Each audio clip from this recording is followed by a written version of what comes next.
You are now entering the box.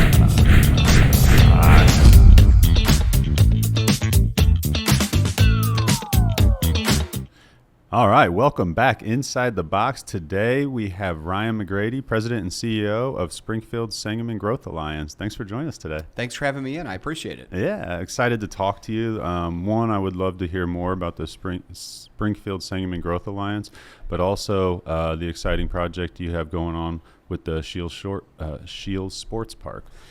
Absolutely. The Springfield Sangamon Growth Alliance is what's called an economic development organization. So in our industry, they use an acronym EDO. And we are not a unit of local government. We're actually a separate nonprofit. Okay. We're focused on growing the economy of all of Springfield and Sangamon County. So the metric is we want more people living and working here in our community to help grow the economy. We do our work through funding we receive from both the public and the private sector. So we have many public organizations that provide funding, the City of Springfield, Sangamon County Board, Airport Authority, the Water Reclamation District, the Mass Transit District. I'm going to forget somebody. And then we have about 28. That's right. There's about 28 private companies that also provide funding to us. Yeah, I was looking at some of the members. There's some pretty big companies that are members, it looks like. Really fortunate to have the individuals that we have investing and sitting on our board because it gives me as president and CEO an opportunity to tap into that brain trust, right? Yeah. And so much of the work we do in economic development is relationship and networking based. Oh, yeah. And so to be able to reach out to those individuals and say, hey, I'm looking for a connection here, a connection there. Do you know anybody? They have some pretty significant connection networks. I almost said Rolodexes. That would show my age. But they have pretty significant network of people to draw into. And so, we really, in the work we do in economic development, the best way I can explain it, because it's somewhat of a mystery, and I think sometimes people don't fully understand what we do. But There's really three legs to the stool. Business retention is the first thing that we focus on. So keeping the businesses that are here.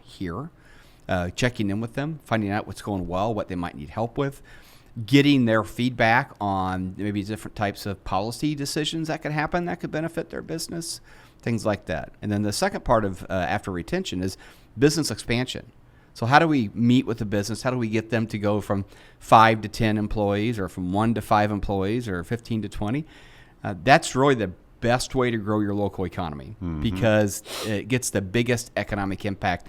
Because you're probably not going to the city or the county and saying, look, I need you to build a new road here. I need you to put a new sewer line or a new water main in here. It's almost all growth. It's almost all ROI when you go about it that way.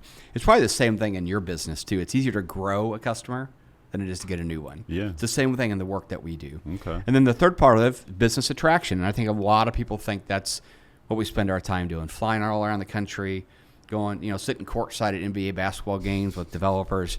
I haven't gotten to do that yet, so maybe I'm doing it wrong. But if anybody would like to, I'd be open to it. We do go out, and a big part of what we do is we sell the brand of our community to businesses and consultants that look to locate places. And so we spend a good bit of time networking out there. Our primary target on attraction is what's called a site selection consultant. So most companies don't go and look for sites themselves. They typically work through a consultant.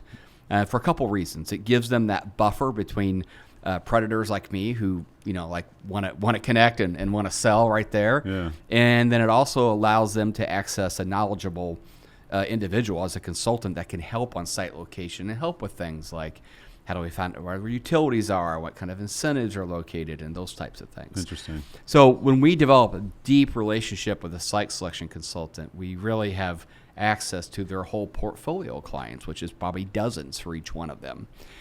So a lot of our attraction efforts on that consultant side, we do some one-to-one on particular businesses. That's typically more on the retail restaurant side of things. Okay. But on the non-retail restaurant, we look to attract those consultants. Now, we also market our community internally and externally. So we have a Thrive and SPI campaign. That's a community marketing campaign. So we market internally to improve the self-talk of our community. What we say is what you think becomes what you say, and what you say becomes what you do. So we want to make sure that we are talking to ourselves and having good self-talk. Then that platform is also what we use to market externally. because we have to also market externally to people. Because let's say you're looking to attract talent into your business. You can explain to them what the pay is, what the benefits are, what it's like for a day in the office. Yeah. They're probably not coming by themselves. They're probably bringing Right. other people with them. So we have to be able to sell the community too. And that's a pretty heavy lift to put on your shoulders to say, now you have to sell the whole community. So that's where we can come in with Thrive and SPI to help attract workforce and to attract residents and run parallel alongside our businesses when they're trying to attract talent. Okay. Interesting. So, yeah. Yeah, and it's I mean, everything kind of you just talked about, I mean, hit home a lot. Like, I started this business and I didn't really know what I was doing. I never had a business really, you know what I mean? But getting it started, finding a location, people, I mean, it's not easy for a small business nowadays. It's crazy. Yep. And it's really crazy because small businesses really are the ones that pay the most in taxes, you know what I mean? And I feel like they don't make it easy for us at all. It's difficult. And a couple things. Also in a small business, so every minute you're spending trying to hire somebody is a minute you're not spending out trying to connect with a customer and generate revenue. Yeah. So it's like double the cost Yeah. for you. So there's an opportunity cost of missing the revenue, and you're spending your own resource trying to attract somebody. So it is a problem. As far as small business impact on the economy, and most people are surprised to hear this, is that if you look back at, let's say, Fortune 50 companies today and look back at where they were 10 years ago, they probably employ the same or fewer number of people now than they did. Historically, globally, in the global economy, job growth has always come from what's called small business. Now, the federal definition of a small business is any business under 500 employees. That's the Small Business Administration description. Which is crazy. I'm like, man, you got 500 employees. Right. It wouldn't feel like a small business. It's hard for me to even feel like a small business with 15 employees. Yeah. Small businesses create a lot of economic impact for a number of reasons. One is that because they're a small business, they don't a lot of times have all the resources on staff. So they tend to contract out for resources. So guess what that does? That improves the economic impact. HR, that supports other businesses in the community. So you're absolutely right. We try to bring resources to help. So we have what's called the Small Business Development Center. That's a division of the Small Business Administration with Kevin Lusk. Kevin, he's been on the podcast before. That's right. So if I get an entrepreneur or someone that wants to open up a business, that's one of the first connections I send them to. Helping a small business is a real niche in economic development. Helping entrepreneurs is a niche. Yeah. Kevin really fills that well and provides a lot of great resources and tools to them. We also have the Innovation Center at the University of Illinois at Springfield, downtown. That's also a great resource to assist with the small businesses that are starting, and do everything we can to try to help in that way too. When you say the Innovation Center, are you talking about the I can't think of the incubator? The incubator. Yeah. Sometimes it's called iSpy, Innovate Springfield.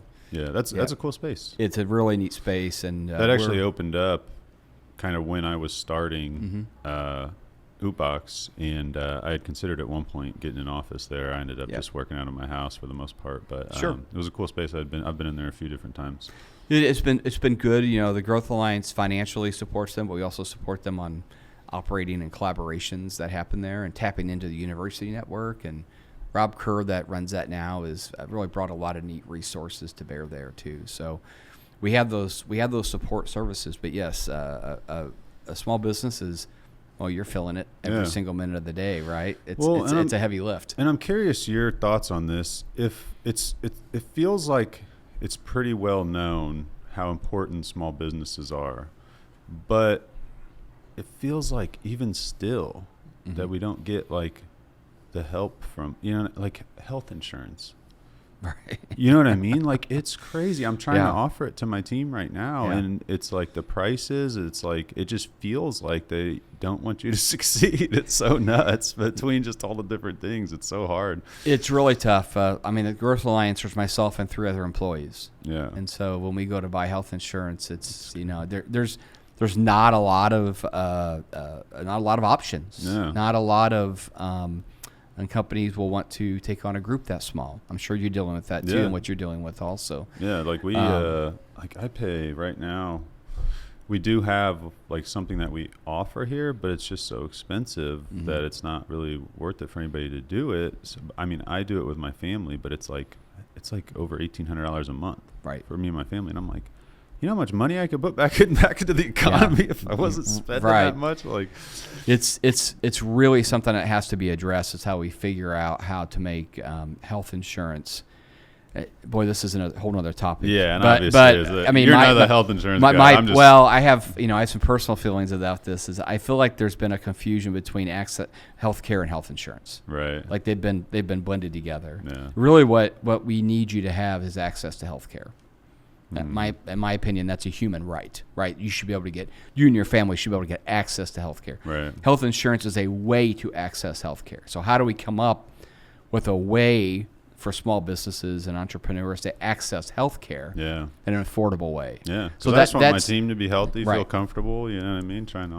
It's a big attraction thing, and if you've ever been a part of a family that's going through a health crisis with one member, I mean, it impacts the whole family. So it's a big problem. It's another distraction to running the business. And I hope, we at the Growth Alliance, we do everything we can to explain to policymakers that whatever programs they're developing to attract and support business, we're always there to say, make that scalable. Yeah. Make that work for the 5-person shop as well as it works for the 500 or 5,000 person shop, and trying to develop and make sure that they can access. And I think, in the state of Illinois, the current administration and the governor's office has made some adjustments to economic development programs.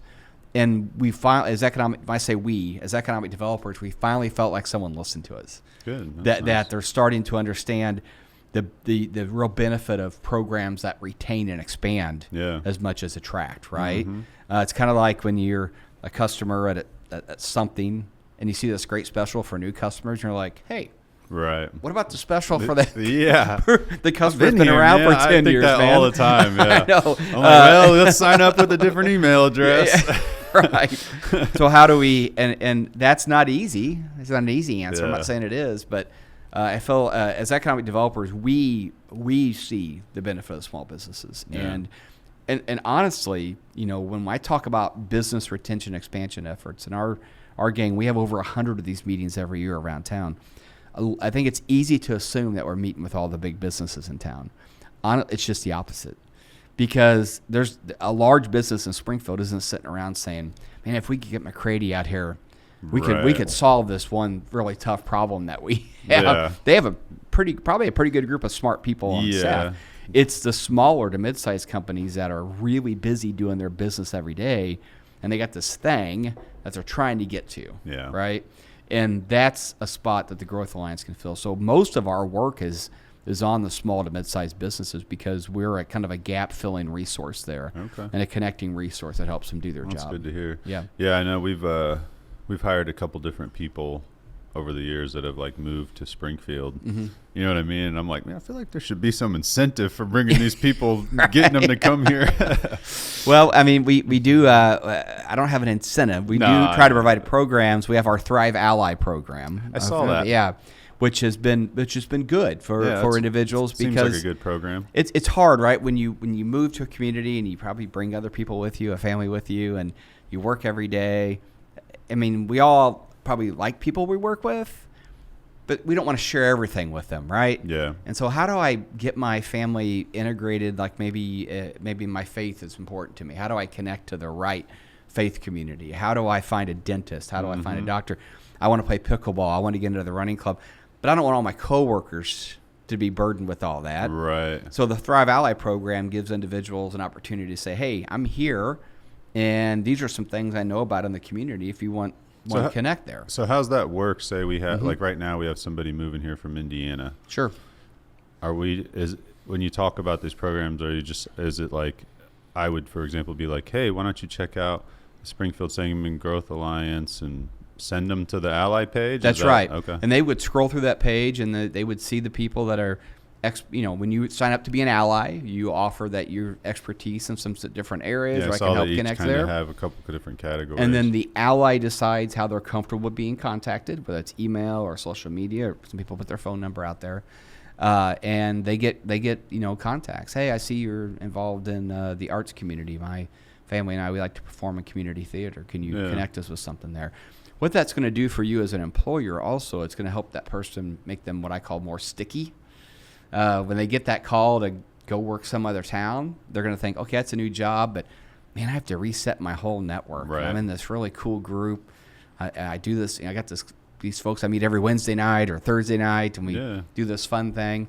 It's one of the things we try to do to get people to stay here. So when they get here, we try to get them acclimated, and we try to get them engaged and weaved into the community to help our employers retain talent here too. Well, it was interesting. I talked about kind of some of that stuff you talked about kind of hit home. When I was out of college, I worked at a sign company. Mm-hmm. And my plan was always to get my 5 years under my belt of experience and then move away.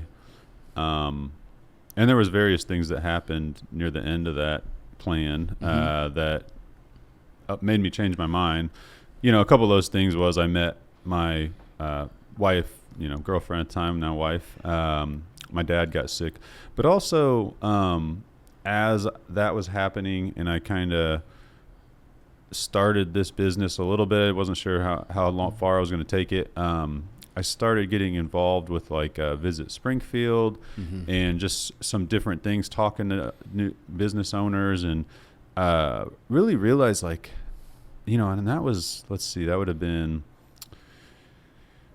2014, 15. Okay. So, I'm out of college. I'm 25 years old, and I just start to honestly, I've lived here my whole life basically, and I just start to realize how much is actually going on here.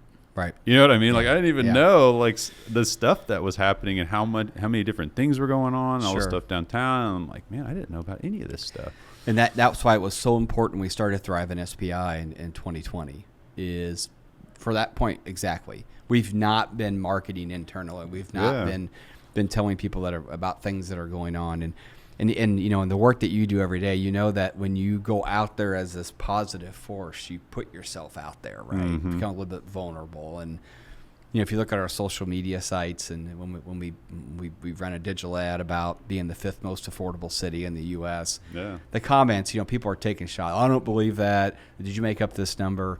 So, you want to be that positive force, but you do have to be mentally tough when you do it, because you do put yourself out there. But despite that, it gives us a chance to engage and have a conversation and say, well, these aren't our rankings. These are, here's a source for that. And is there anything we can help you with and other places in the community to help improve your experience? And but we keep doing it because it's important. And the other thing, a quick story on business attraction. So let's say I get a great relationship with a site selection consultant, and they call and say, hey, we're bringing our client to town on Wednesday to meet with you about the site you have, where they might want to locate. Great, okay. Well, they tell me they're coming on Wednesday. I know they show up on Tuesday. Yeah. And they go around town and talk to people. They know what I'm going to tell them. There's really no better place in the world for you to be than here. Yeah.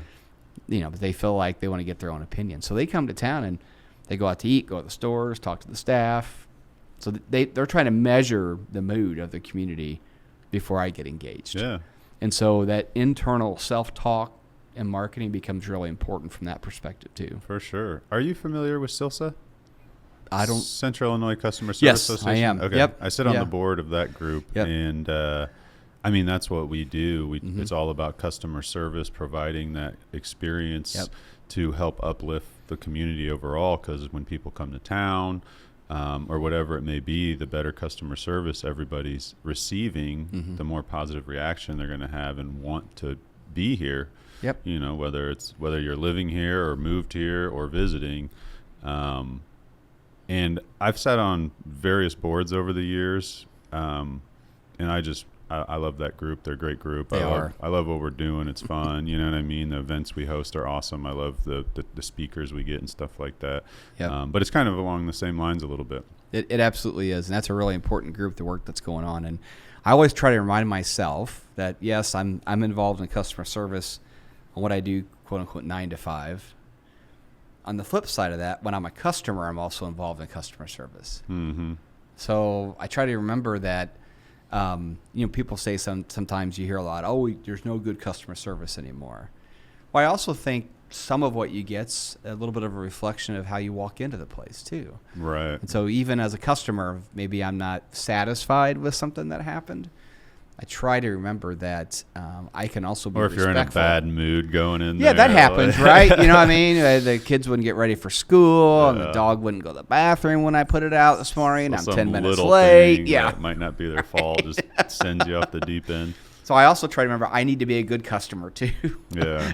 On both sides of that. But yeah, the work that you're doing with that group is really important, and they really do. They do a nice job, and I just love watching the stuff they're doing because everybody's super excited. About being part of it. That. So, yeah, and they were super welcoming when they talked to me about joining the board and all that stuff. So yeah, it's been nice. Great, that's great. Definitely one of the boards I've stuck with.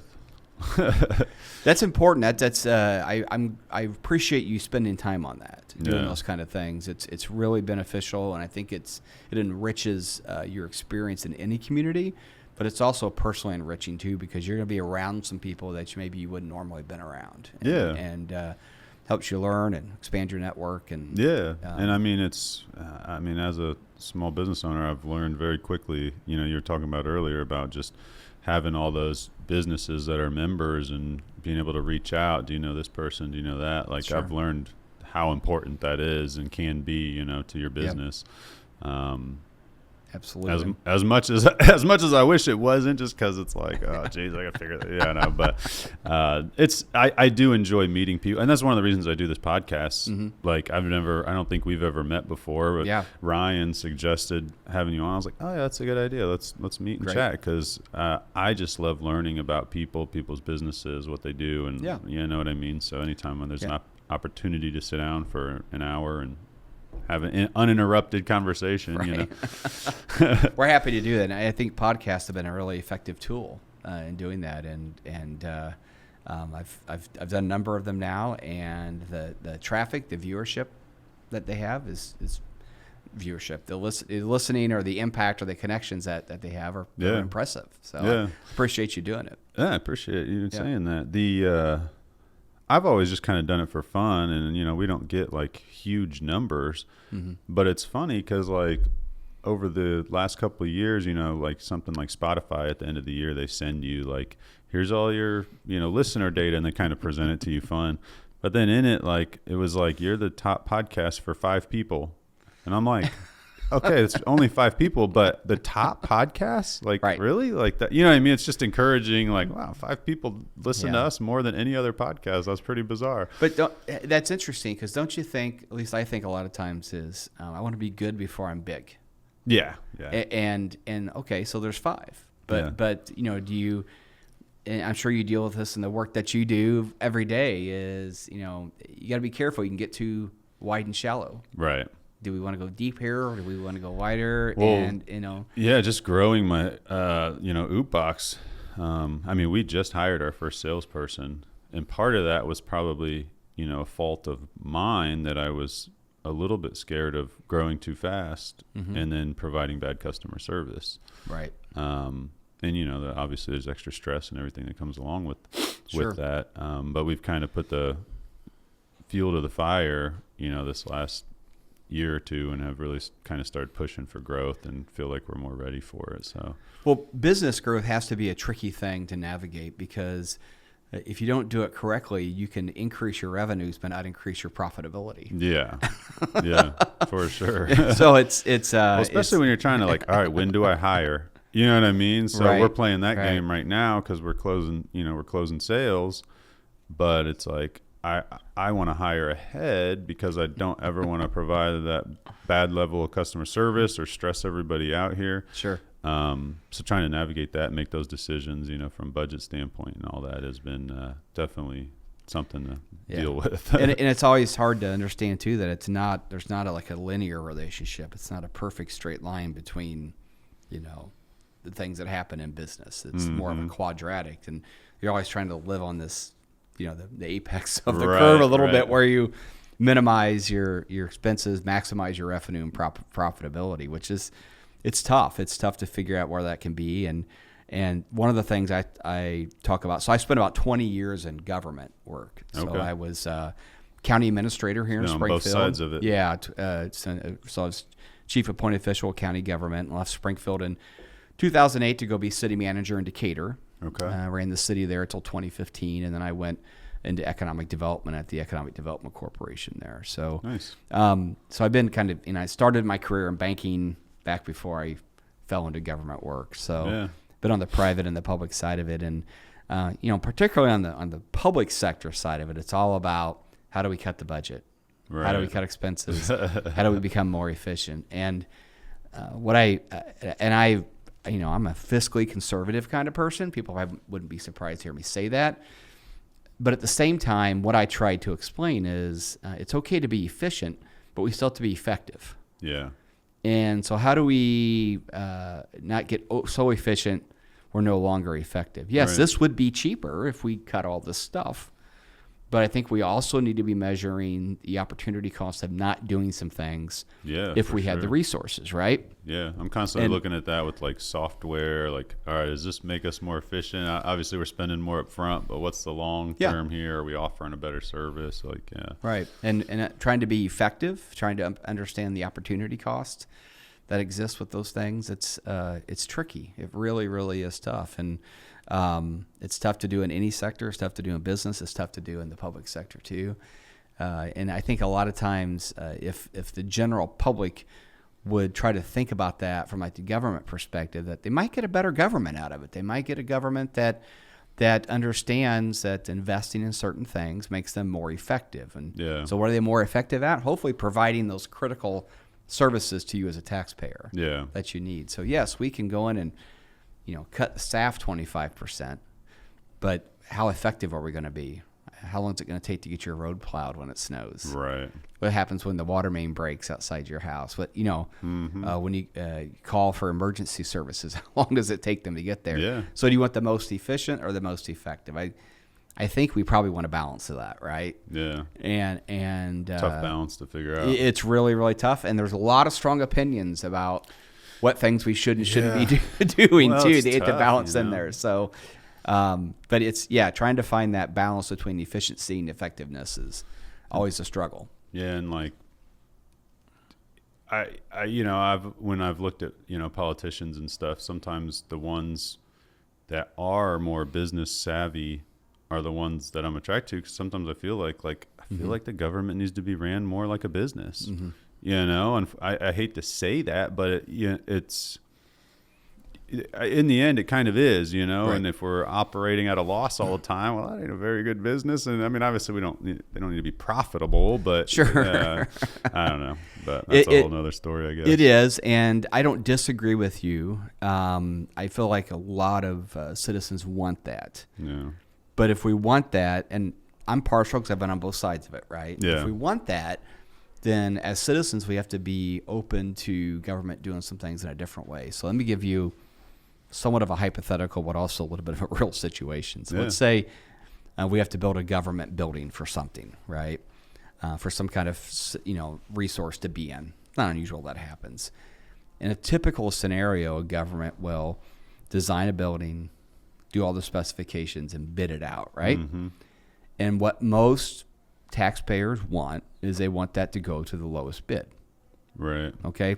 So let's think about if this is a fairly large building, let's say it needs 10 or 12 rooftop heating and ventilation units to be able to serve it properly. Yeah. The cheapest thing is to just put those 10 or 12 rooftop units on there. That's the cheapest construction.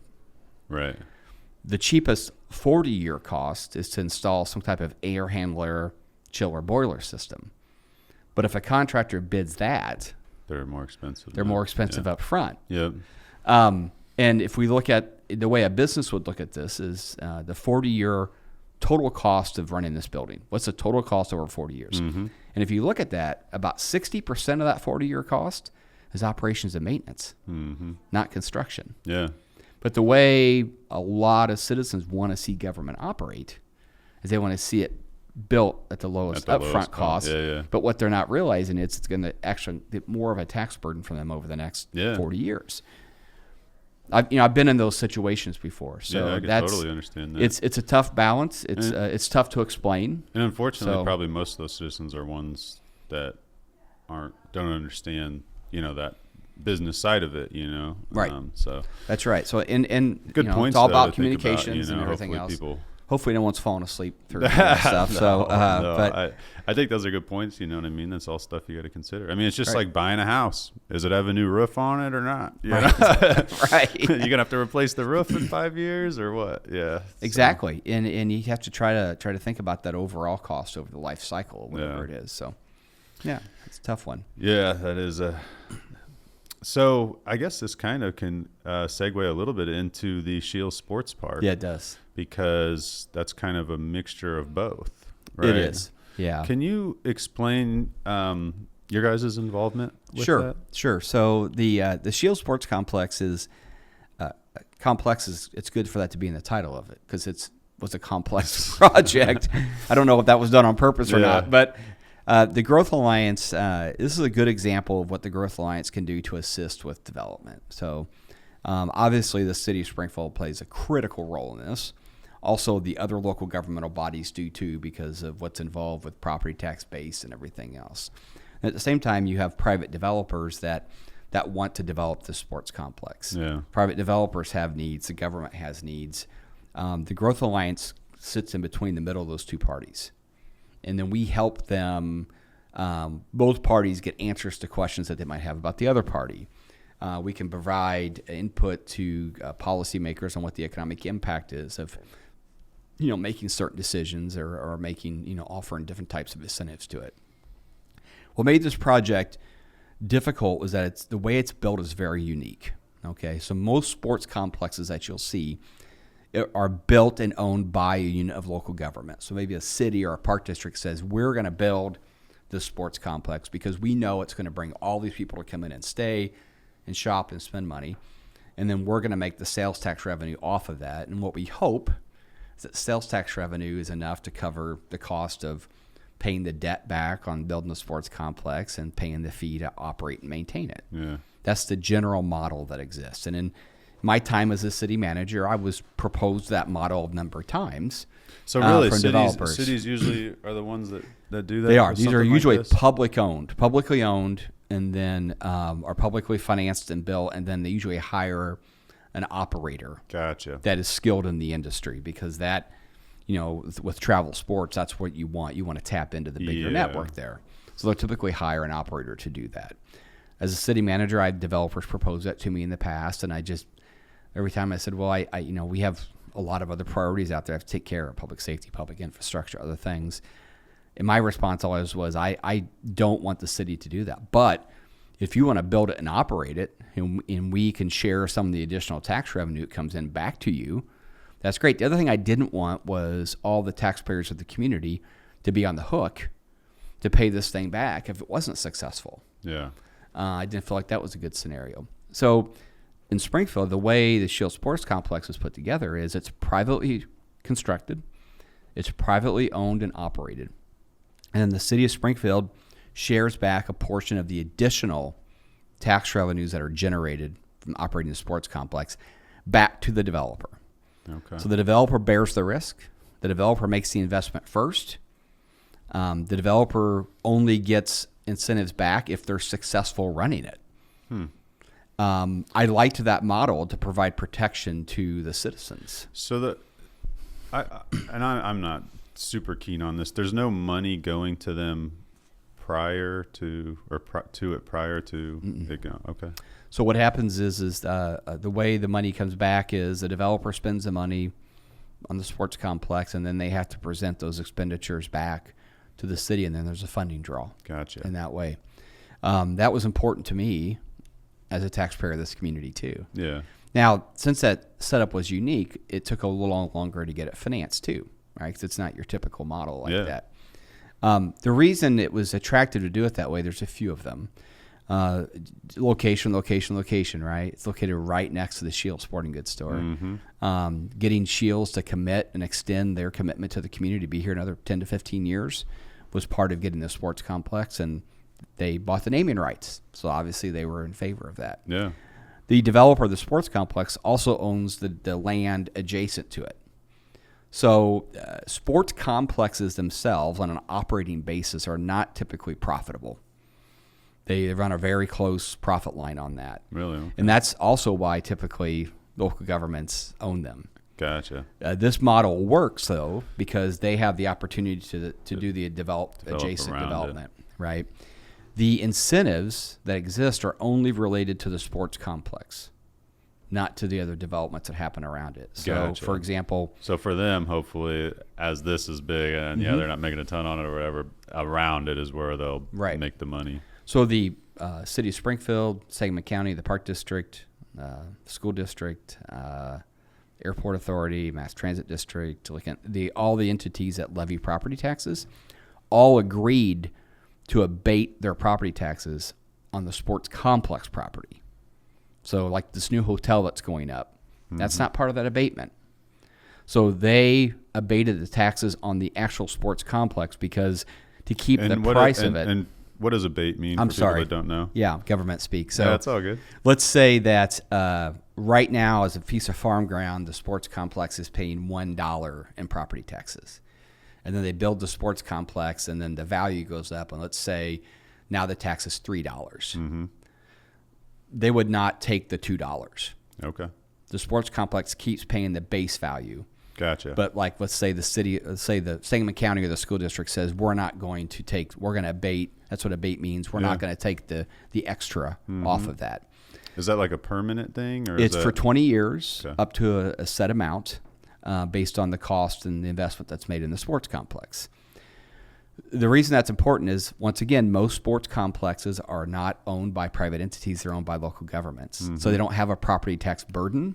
Yeah. So when they bid for a tournament, the cost to run the facility, we have to be able to equalize that to still be competitive from a price standpoint. Interesting. Now, once again, all that development that happens around it, that's all that tax base just keeps going back to those entities. There's not anything getting in the way of that. And so the leaders of the other local governmental bodies understood that if we give a little bit on the sports complex itself, that when it's successful, we're going to get more than that back by the other development that happens around the community, but also adjacent to it. Yeah. So that took a while to negotiate, as you can imagine. That's a unique it's a weird arrangement. thing to think about, because you look at it from the majority of the people here in town that they just are like, oh, well, our tax dollars are going to pay help some company build this thing that's going to make a bunch of money. You know what I mean? And I understand both sides of the argument. So that was one of the reasons. It's just I wanted to also hear more about it. I've read a little bit about it, but it's understanding it a little bit more is good. The money flow of it's complex, and it's unfair to think a journalist can write one article in the newspaper or a minute and a half story on television and explain it all to you. Yeah, it is. I have been invited to a lot of community groups around town to talk about that and to explain the protections that we have in there for the taxpayers. Yeah. The way I look at it is, if let's say you live here and you do not like the sports complex at all, you're not happy about it, and I'm sure there's people at that point. I tell those people, don't go out there and spend any money, and you won't be supporting it.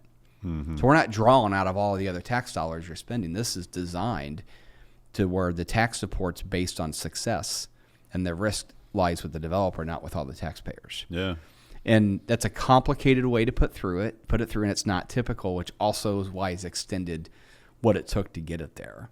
Because having to go to each individual governmental board and get this abatement, this word I use, approved. That has to be done at a public meeting. That can't be done it should not be done behind closed doors. Right. And so that whole process of developing that funding structure took a lot of time to be able to put together. Yeah, I can imagine.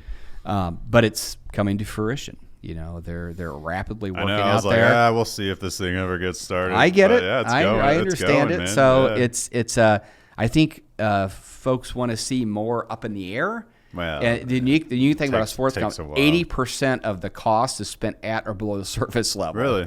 Wow. Because there's a lot of drainage, the turf, all the things that go down. Yeah. The big thing you're going to see, though, is when that dome goes up. That's going to be crazy. It's supposed to be the largest one in the world. It is. It is. It's 8 stories tall and 715 feet long. Springfield Clinic recently released a video out there on social media. Yeah, we shared it on the Growth Alliance site. Had all the renderings and everything. Yeah, and the dome builder developer is talking about it in detail. And you could fit 2 full-size football fields in it. The other thing I give people a comparison for is if you know the Scheels building right now, it's taller and twice as long as the Scheels building. Wow. So it's a very unique asset for a sports complex that's really going to help set it aside. And especially with, sometimes we have harsh winters. Right. You know what I mean? And the opportunities it's going to open up for just in the cold months. It's pretty awesome. It's going to help our hotels and small businesses too. We don't have a lot of tourism during those months. Yeah. So being able to put heads in beds, as they say at Visit Springfield, during the winter and during those colder months when we don't have a lot of activity is great. Another benefit to the community. So another unique aspect of the sports complex that gets overlooked sometimes is that the school district, I believe, did a really great job in their negotiations. They wanted to support the project, obviously. But what they negotiated is use of the facility for District 186 students. Nice. That's awesome. That kind of warms my heart because so many times these great things are built and other people get to enjoy them. Kind of screwed, yeah. Yeah, it's like when do our kids get to play on there?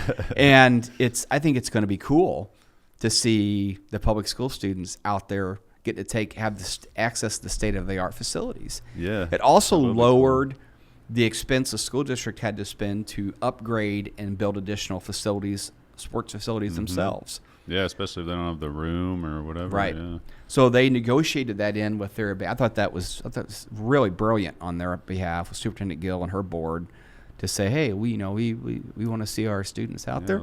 It's going to help attract students into District 186, right? If you're a parent and athletics are important to you and your child, and there's a lot of people that are like that, you might pick a school district based on what the facilities look like. So that's an important part of it, too, that I'm really, really excited about. Yeah. We're out in Sherman, so our kids will go to Williamsville. And, man, they just built I was like, man, you got an amazing facility. You know what I mean? And I'm not, like, a huge sports guy, but it's awesome they have it. Then it's available if they want to get into that and do it, So I can completely understand that. Yeah. So I've seen some renderings of this thing. What all is going to be there? Sure. There's going to be obviously the big air dome. Right. So there's going to be the dome. There's going to be another 8 all-purpose fields. So the reason I use that word all-purpose is because they're not just like 8 baseball diamonds. So these are multi-purpose fields that you can do baseball, little kid, big kid baseball. You can do little kid, big kid softball, play flag football. You can play lacrosse. You can play soccer. There's going to be some new sport that comes forward that probably Scheels sells the equipment to that we all need to get involved into, right? But the flexibility of that turf field allows them to attract all kinds of different tournaments there. And that's going to really be a nice feature of it. So it'll be all turf, and then you'll see all these lines on the field, right, for the different things that go on, fencing that can accommodate that. There'll be concession facilities, of course. There'll be a playground. You'll see the dome.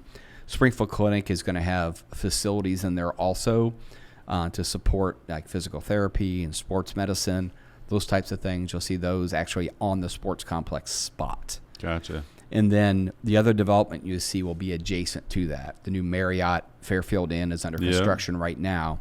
There's another number of other parcels right now that are in final negotiations for development too. So you're going to see other development out there. It's likely to be the kind of development that wants to take advantage of the people that are going to be there. Right. Okay. As far as size and scale, this complex could host a 120-team soccer tournament for a weekend. Wow. Gives you some idea of the impact. So my kids didn't play much soccer. Let's say there's 10 kids on a soccer team. Does that seem fair? Like that. Yeah. So, and they'll say 120 teams. My kid was on a team that had 5. They just had enough to get out there. I was like, man, we need some subs. He's only 5 years old. I grew up in Divernon, Illinois. 24 kids in my graduating class. I feel the pain. Yeah. So, I started 3 years of varsity basketball, not because I was good, because they just needed somebody. Default. But right. But you think about, so that's 1,200 players. Yeah, that's and crazy. they're probably not driving themselves there, right? Right. So they're bringing parents siblings, grandparents.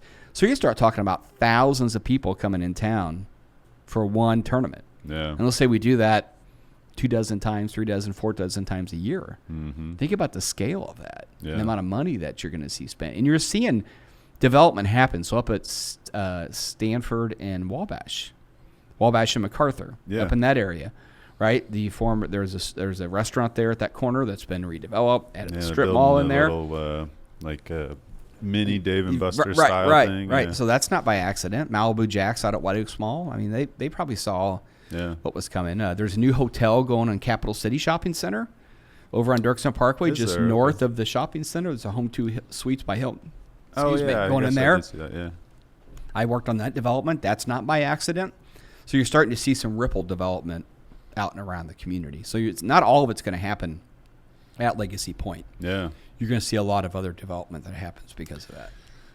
So was it like originally they were going to put the outlet malls over there? Yeah. Was it just by chance that those didn't happen and then this came along, or was it kind of like in the middle of it, or? Yeah, I think it's important to go back and look at the history of that development. Yeah. Okay, so Scheels was built. We were in that happened right as the financial collapse happened in around 2010, 2011, 2009. God, has it been there that long? Yes, it has been. And so the idea was that was going to be a big retail center. All right, maybe not Le Mans, maybe something like that. So financial collapse hit. That put the hammer on the economy for a few years. Mm-hmm. And then at the same time, online shopping became a thing. Brick and mortar retail is not what it is. Right. There's a number of outlet malls around this country right now that are empty. Yeah. We drove to Maine, and I remember driving just by some. It looked pretty empty. Right. So retail's changed. The internet changed retail. So that outlet mall concept really wasn't something that made sense for the developer to pursue. Yeah. So they kept the land, and they kept working on different concepts that came forward. Every once in a while, something would come up, did or didn't happen for whatever reason. But what did happen is sports tourism grew rapidly. Mm-hmm. And during the pandemic, it was one of the only industry. Crazy sports. It is. I mean, just the places popping up for indoor baseball training. There's been like 3 or 4 of them, and just in the last couple of years pop up. Yeah, and we have 3 kids that are adults now, 29, 23, and 20. Okay, so we're not going to be going to sports tournaments. Right. I coached Little League for 17 years, baseball and softball. Yeah, but it was all recreational. So we never did travel sports. My daughter was a competitive gymnast for a while, so we did a little bit of it with that. That's a little different because it's not a meet every weekend, right? You're going a few times a year. But I got a little sense of it and what it looks like and the number of people that go on it. It's significant. So my nephew and niece do competitive hockey. So my sister, they travel all over taking them to competitive hockey. And I'm like, oh, my gosh. It's something that a lot of every weekend. Yeah, a lot of families really enjoy doing now. And during the pandemic, that really ramped up because the public leagues, so whether it's school leagues and things like that, pretty much got shut down, and it was safe to be outside, and so sports tourism saw another growth. Also, the city of Springfield did a study. There's so much talk about sports tourism, so I think it's important for everybody to remember this. Mayor Langfelder said we need to do an economic impact study, appointed an independent commission to look at it. Sports tourism, is that an opportunity for us, and should we have a sports complex here? That study came back and said yes on both accounts.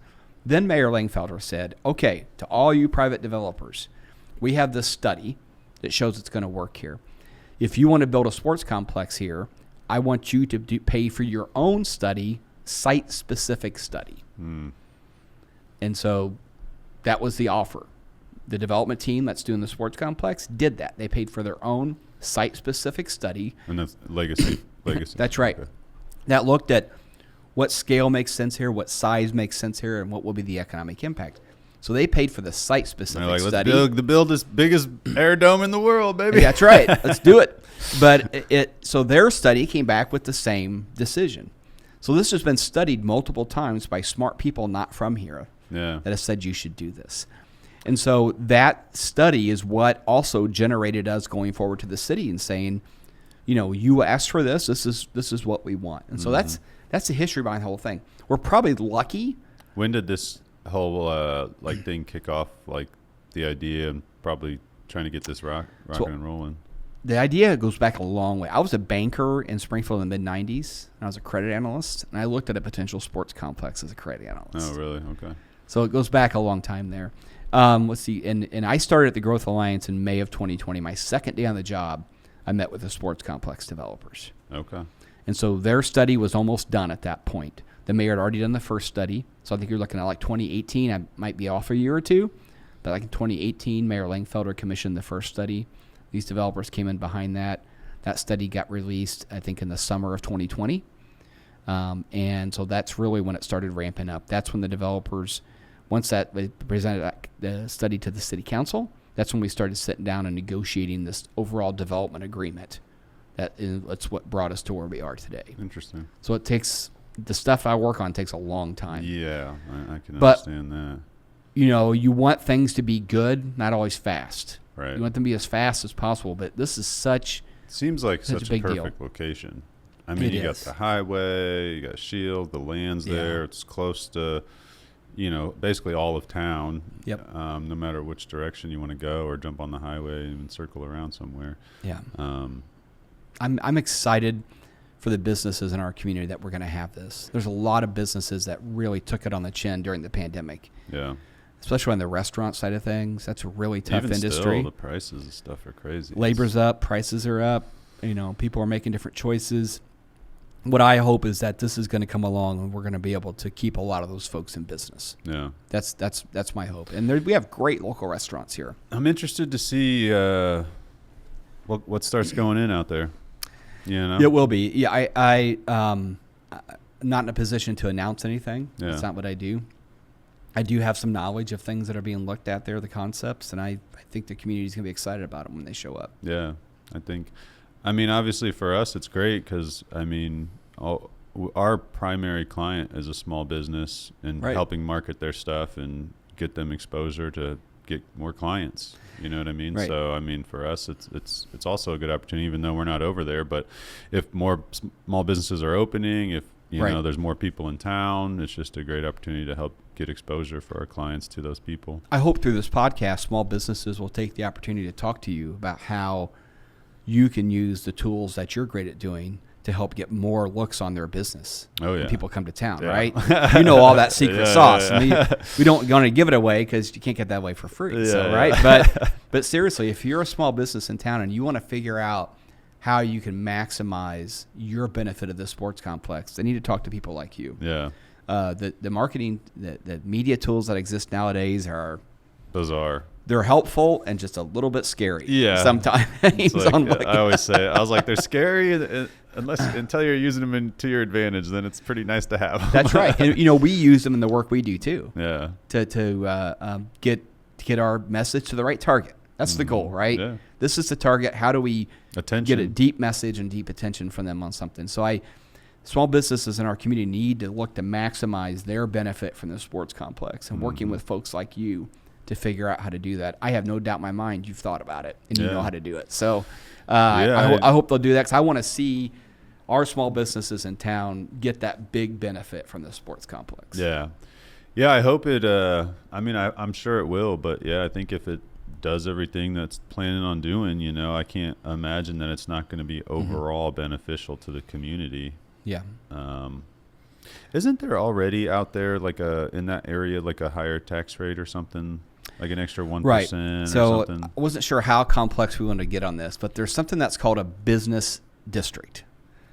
And what that is around that development, a business district is an additional 1% sales tax. Okay, that's what. And that 1% sales tax goes back to help pay for public infrastructure, stormwater, sewers, roads, traffic lights, things like that. Yeah.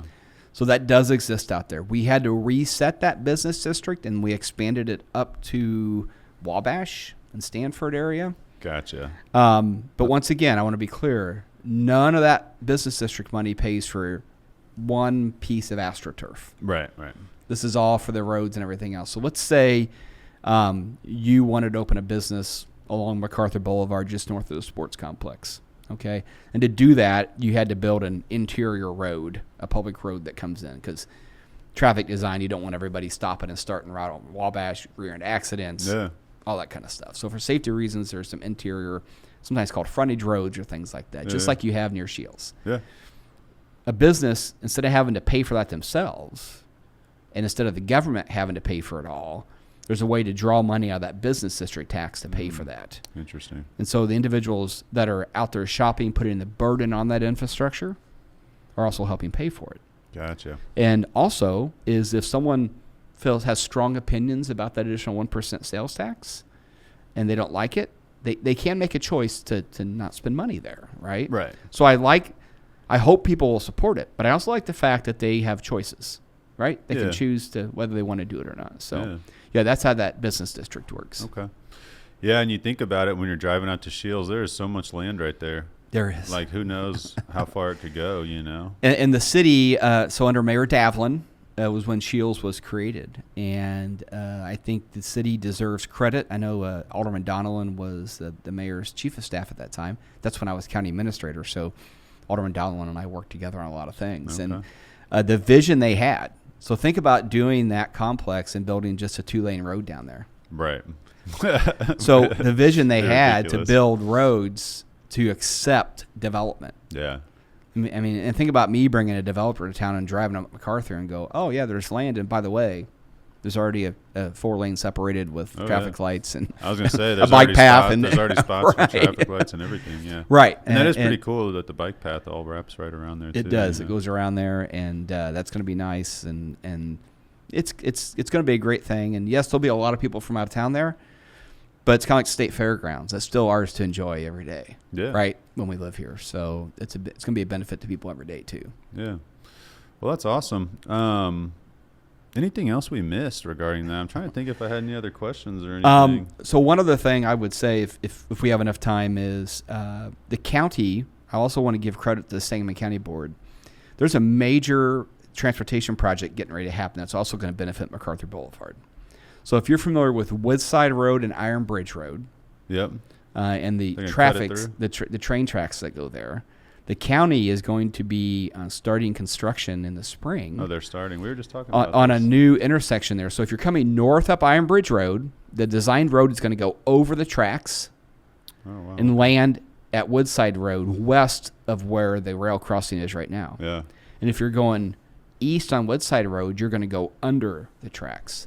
Interesting. It'll be an overpass We're and an talking about how underpass they there. wondered how they were going to do that. That's how they're going to do that. It's fascinating. Brian Davis is Sangamon County engineer that could really go into detail about that. Interesting. That project's been designed. Let's see, I was county administrator in 2008. I worked on that project. Okay. That's how long these things take. Yeah. So at the same time, the county just had a public hearing that they're going to extend MacArthur from where it stops right now on I-72 just south of Scheels down to that new intersection at Woodside Road. Okay. So that's also going to be a 4-lane separated with a raised median like you have on MacArthur right now, north of 72.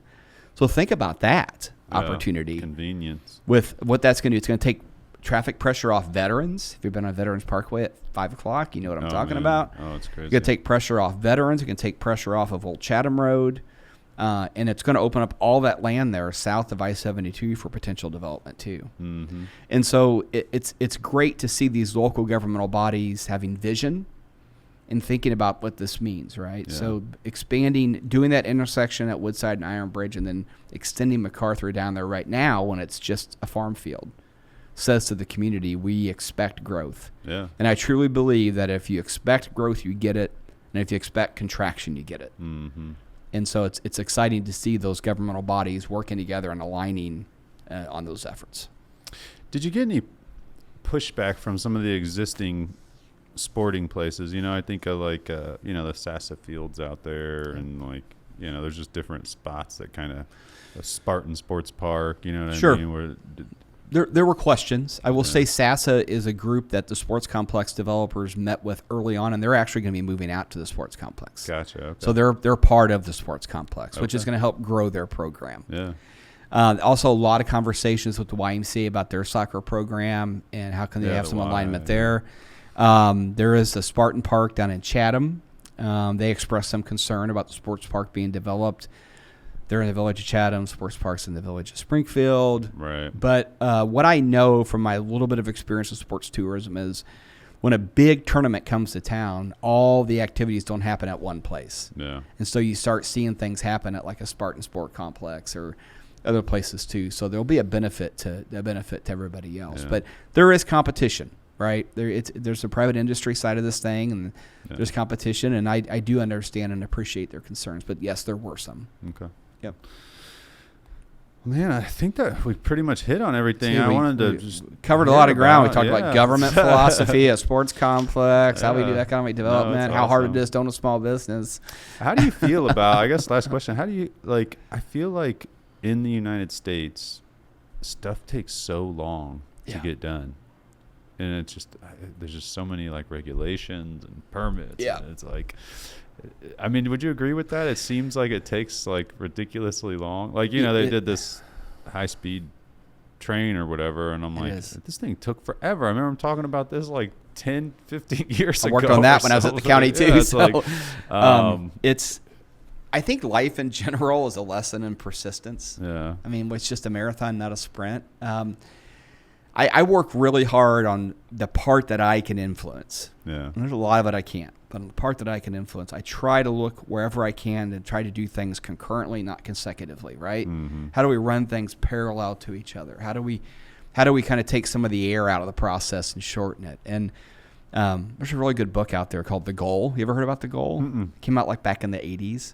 It's really geared towards manufacturing. I highly recommend it. They even did a movie that's if you want to look back and get a sense of the fashion back in the 80s, you can watch the movie called The Goal. So the goal was, I had quite a bit of work with manufacturers when I was in Decatur because of the heavy manufacturing influence there. And a lot of manufacturers require people to read The Goal.